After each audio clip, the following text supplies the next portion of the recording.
Bueno, pasemos ahora a la hidroquímica del agua subterránea del Chaco, también la hidrología, el drenaje del agua. El Chaco, a nosotros nos interesa el Chaco central y acá tenemos en esta imagen tenemos un corte bastante esquemático del Chaco de este a oeste de la precordillera andina, que sería también la zona de recarga eh, por las características del subsuelo, que es un suelo permeable que permite la infiltración de agua, sea por precipitaciones o por el curso de los ríos, como es el río, en este caso el río Pilcomayo.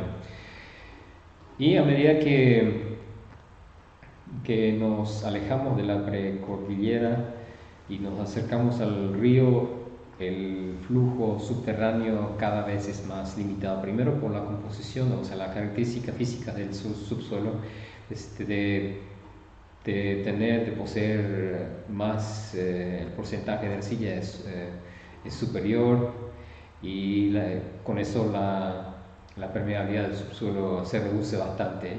Así también el flujo del agua de oeste, el empuje de la zona de recarga hacia el río Paraguay, hacia el este, es cada vez menos influyente. Pero tenemos que, así grosso modo, podemos afirmar que con la recarga el agua también se carga de componentes de sales que en el paso, en su paso hacia el este, pueden precipitarse. Cada componente tiene sus características, su ambiente de precipitación.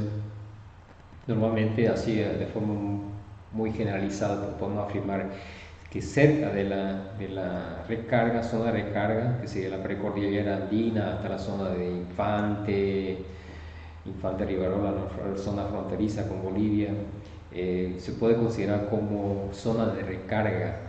En esa zona, cuando llueve, el drenaje superficial es muy limitado y prácticamente todo el agua infiltra, y eso lógicamente por la hidráulica implica un empuje del agua subterránea. Estamos hablando de agua subterránea, agua artesiana, es de oeste a este. A medida que se va cargando el acuífero, va empujando la presión desplaza el agua hacia el este.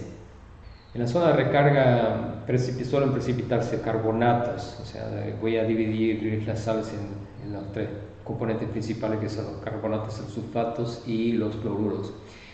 Y a medida que nos alejemos de la zona de recarga, pueden aparecer precipitados de sulfatos en combinación con carbonatos. Luego pasa a sulfatos, eso sería más o menos a la altura de Cerro León, para tener una pequeña referencia en ese corte transversal esquemático. Y detrás del Cerro León ya aparecen zonas de precipitado o composiciones muy altas concentraciones de sulfato y cloruro.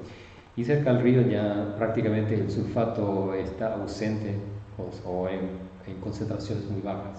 No así el cloruro, es zona de cloruros. Eso indica que el cloruro es más soluble, puede desplazarse a mayores distancias, es muy soluble. El cloruro es un componente muy soluble. ¿Qué serían nuestros sales de mesa?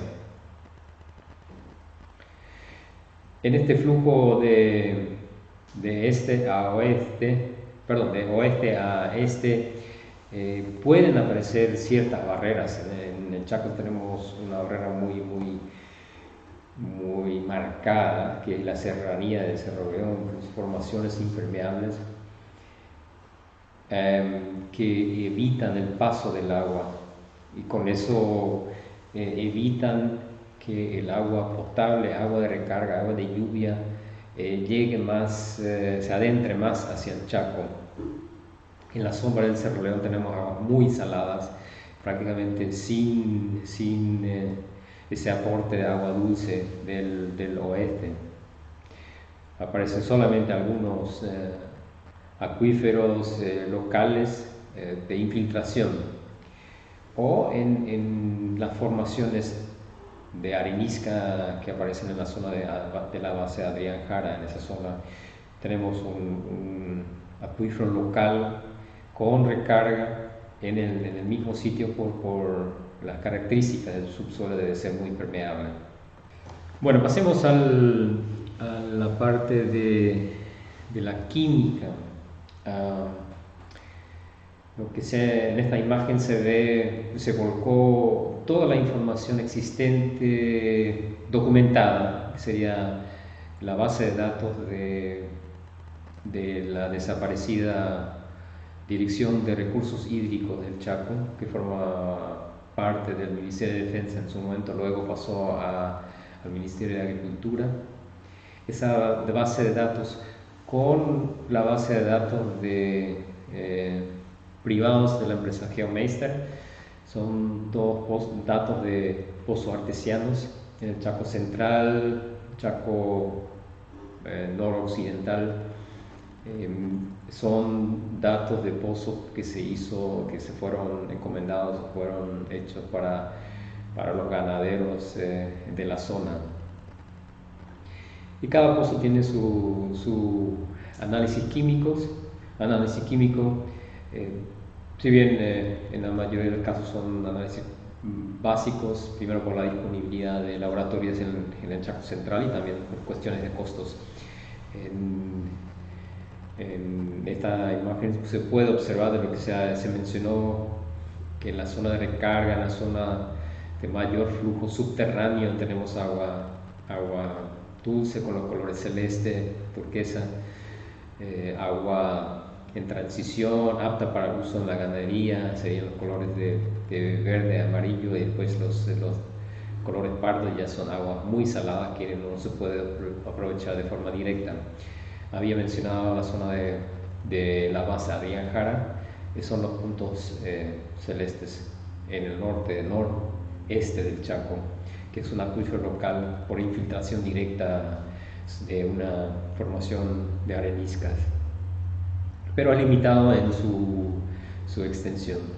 Se limita básicamente al afloramiento de las areniscas. La siguiente imagen son todos los datos de análisis químicos del contenido de sulfatos. Vemos prácticamente el mismo padrón. Las aguas celestes son aguas con muy bajo contenido de sulfatos, y después la transición hacia el este de aguas con un contenido moderado a aguas con un contenido muy alto en sulfatos.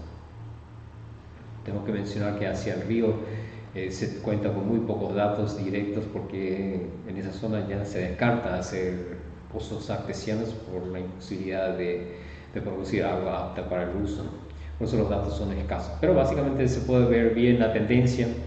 Existen algunas islas de color pardo, o sea, con alto contenido en sulfato, que sí, en la zona de La Gerenza hay una pequeña isla, para llamarlo así, son en la zona de Mariscal y arriba, son aguas profundas con alto contenido en sulfato. El origen, bueno, eso sería otro tema, pero básicamente es sulfato que se contaminó de forma natural. Es la oxidación del azufre, el azufre que se migra en un perfil vertical y llega a la superficie y es oxidado por actividad bacteriana. La siguiente imagen sería la de cloruros, son las sales comunes. Es más parejo la distribución de las anomalías o la distribución de aguas con bajo contenido en sales de cloruros, pero siempre se observa el mismo padrón, el mismo mosaico de distribución de las aguas. El agua dulce, agua potable en la zona noroccidental, noroeste del Chaco, con aguas potables, aguas que se puede usar en forma directa inclusive para el consumo humano, y el paso hacia el este, en una zona de transición donde es apta para el uso en la ganadería, agua muy buena para el uso en la ganadería, pero a medida que lleguemos, o sea, a partir del Chaco Central para el este, ya las aguas no se pueden usar de forma directa. Bueno, resumiendo esto, se puede afirmar que en el Chaco, o sea, con la base de datos que tenemos en el Chaco Central, no existe posibilidad de aprovechar el agua subterránea, profunda, artesiana, de forma directa, tanto por el alto contenido de sales y toda la producción de agua acá, o sea, el uso de agua se limita a la cosecha de agua en la superficie por las precipitaciones. En algunos casos también se han implementado plantas desalinizadoras, pero bueno, hay que ver siempre el costo y lo que cuesta mantener una planta desalinizadora. Eh, por eso gran parte del agua que se usa en el Chaco Central es de origen cosechada, para llamarlo de alguna manera, de las precipitaciones.